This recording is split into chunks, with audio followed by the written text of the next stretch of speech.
Порака за национално обединување на евроинтегративниот пат кој дефинитивно е трналив за Македонија испрати премиерот Мицковски од Делчево по повод 150 годишнината од Разловичкото востание. Подвлекувајќи паралела меѓу минатото и денешницата, додаде дека историјата не научила дека државата не се губи одеднаш туку чекор по чекор и затоа мора да бидеме внимателни во одлуките кои денеска ги носиме, а во иднина скапо можат да не чинат.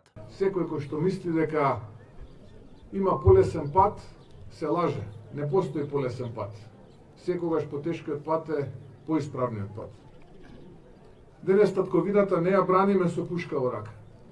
Денес ја браниме со мудрост, со работа, со економски развој, со силни институции, со образование, со национално единство и со достоинствено водење на државата. Но суштината на крајот од денот останува иста.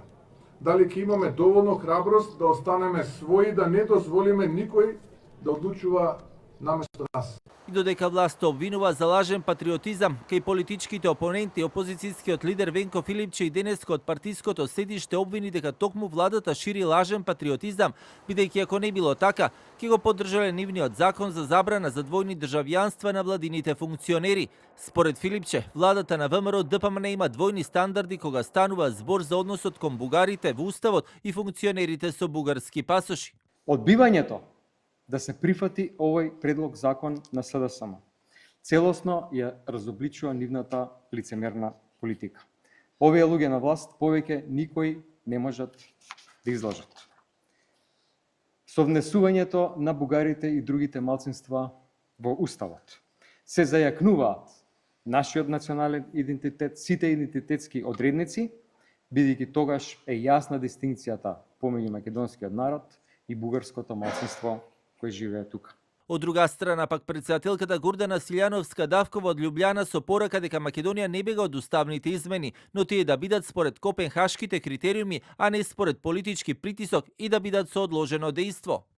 Македонија не се плаши од вето, но условувањата треба да се темелат на европските критериуми, а не на прашања поврзани со историјата, јазикот и идентитетот.